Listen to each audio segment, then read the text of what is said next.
how, when you have a book versus maybe a podcast or an event, and then how, at this point, do you use your accumulated expertise without overlapping with what you've already addressed in your books? Yeah, I mean, that's great. We could do a whole podcast on that. I'm sure you have a lot to say about it as well. I guess for me, I can kind of identify, if I look back on the different books, which ones were hard to write, versus relatively easy. And I think the ones that were harder to write were when I had like a grandiose idea, like I had kind of knew more or less what I wanted to do, but I didn't really, it really wasn't that structured. It was I had a general objective, but didn't quite know how to get there. And then others where it's like, actually, I kind of can see it, from the beginning through and through. And it's just a matter of putting in the work.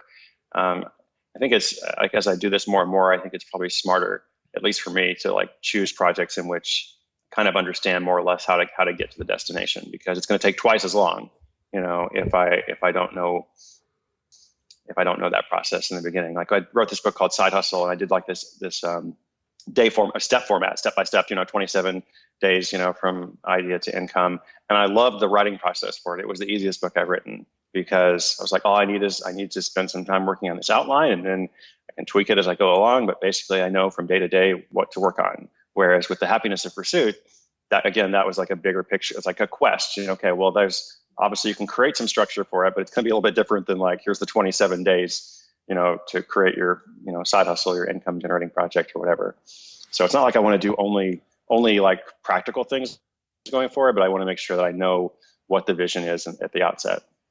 Yeah, and at a certain point, I'm curious to know how you map those individual books. How they structure themselves.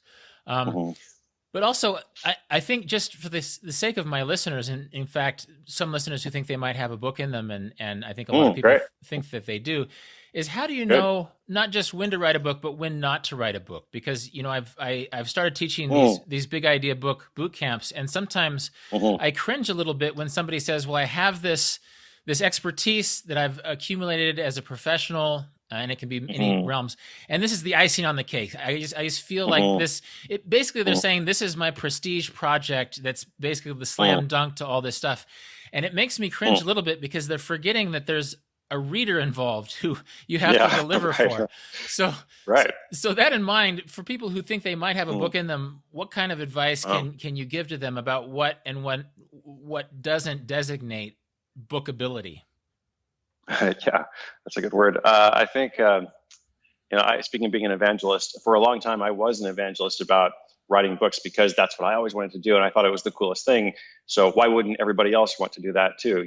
And so I kept lots of, we probably have some mutual friends and people that are coming up in different, online spaces. And as I got to know them, whatever, I would encourage them to write a book, and then realize over time, the first thing first is you have to want to write your own book.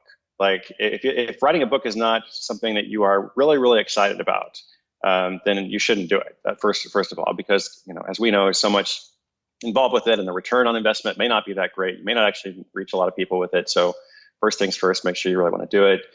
I think second, maybe another pitfall in addition to the one you mentioned is a book usually needs more than one idea. People might have a good idea for a TED Talk, or a good idea for a long blog post or something. And sometimes those can turn into book length, manuscripts, but a lot of times they're kind of weak. The concept is well communicated with 1,000 words. So if it's well communicated with 1,000 words, do you really need another 59,000 words of examples, or tangents from that? So I think maybe that's another thing is, do I have enough material? Can I envision that there could be enough material for this concept to become a quote unquote book?